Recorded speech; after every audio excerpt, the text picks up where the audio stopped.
قصة. كل واحد فينا حياته عبارة عن مجموعة من القصص، علشان كده أنا بحب كل أنواع القصص. ولو أنت مهتم بالقصص وعارف أهميتها هطلب منك لايك يساعد في انتشار المحتوى، لأن تشجيعك ليا بالنسبة لي شيء مهم. ويا ريت تكتب تعليق بنوع القصص اللي أنت بتحبها.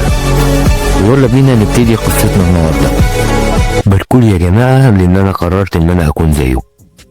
من سنة حاولت أعمل قناة على اليوتيوب كان بتتكلم عن القرآن الدين، فشلت. عملت قناة ثانية عن وجبات مناسبة لمرضى السكر بما إن أنا مريض سكر وعندي 50 سنة، فشلت. من خلال متابعة اليوتيوب لقيت إن النجاح بالتفاهة. بلاش التفاهة عشان الناس ما تزعلش، يعني خد الدنيا ببساطة كده ما تكلكعهاش. وبدأت الفكرة دي تزيد في دماغي. قمت النهاردة الصبح أجازة من شغلي وأنا راجل طول عمري بتاع شغل، لقيت المدام عكننت عليا من ساعة ما قمت من النوم، فجريت على إيه؟ على اليوتيوب. وبدأت الفكرة تشتغل في دماغي. الحاجة الجد المفيدة مش شغالة، يعني أعمل فيديو أقعد فيه شهر ونص تصوير ومونتاج، نزلته على القناة جاب 35 مشاهدة، واجي ابص في اليوتيوب على فيديوهات ملهاش اي 60 لازمة، ملهاش اي قيمة، وجايبة 500,000 مشاهدة و800,000 مشاهدة في يومين 3. والغلط في ايه؟ المفروض انا اللي اغير تفكيري؟ ما انا مش معقول هغير تفكير الناس كلها. 30 سنة شغل شغل شغل، مسؤوليات، بيت، تعب. بدأت اهرب من الضغوط ديت ان انا اسمع حكايات، حواديت، اسمع كتير. وقلت لنفسي طب هو انا ما ينفعش ان انا اعمل حكايات،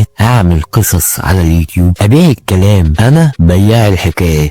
طول عمري اللي عارفين ان انا جد قوي والهزار قليل، ما بعرفش اهزر. اللي انا عايز اعمله دلوقتي تحدي، كل واحد هيخش يشوف الفيديو ده هيشترك في القناه او هيكتب تعليق هيثبت لي ان فكرتي صح، ان الزمن اللي احنا فيه ده زمن بيتباع فيه الكلام. انا عايز ابيع كلام، انا عايز ابيع حواديت، قصه. ايه رايكم اسمي القناه بياع الحواديت؟ اللي موافق على الفكره دي يقول لي اعمل المحتوى ده ولا لا، واللي مش موافق برضه يقول لي.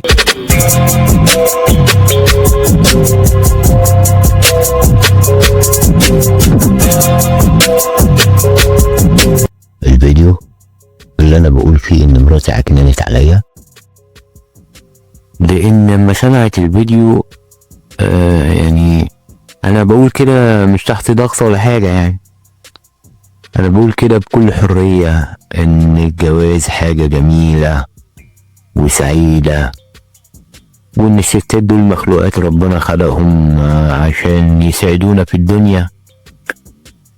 وياريت مراتي تكون سامعة الكلام دوت يمكن تهدى شوية، والنور اللي قدت في البيت بسبب الجزء الاولاني من الفيديو تتطفى.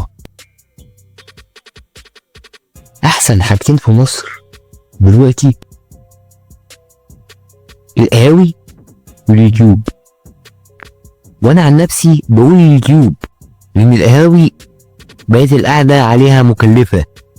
يعني عشان اقول لواحد صاحبي تعالى ننزل نقعد على القهوة شوية، بنلاقي نفسنا دفعنا مبالغ كبيرة، فمش هينفع كل يوم ننزل على القهوة. يبقى الحل الوحيد بقى للهروب من اللي احنا فيه دوت والحياة الصعبة اللي احنا عايشينها دي ان احنا نتابع اليوتيوب. بس فضلنا نتابع نتابع نتابع نتابع، مش هنبقوا ايجابيين شوية؟ مش هنعملوا فيديوهات كده الناس تتفرج عليها كده وتجيب ملايين المشاهدات وتضرب معانا زي ما ضربت مع اللي قبلينا؟ طب ازاي ننجح على اليوتيوب؟ يعني الواحد يتفرج على فيديوهات كتير بتتكلم عن تعمل الفيديو ازاي وتصور ازاي والعلامات والعنوان والوصف. لما الواحد شبع يجي بقى يعمل الفيديو، ايه المحتوى بقى اللي انت هتقدمه؟ ايه المحتوى اللي الناس محتاجة ان هي تسمعه وتشوفه؟ ده سؤال بقالي اكتر من سنة مش لاقي له اجابة. فلو انتوا عندكم الاجابة زي ما انا اقترحت عليكم في الجزء الاولاني من الفيديو اللي هو بياع الكلام، صانع الحواديت، بتاع الحكايات، ممكن ينجح، ياريت تقولولي رأيكم.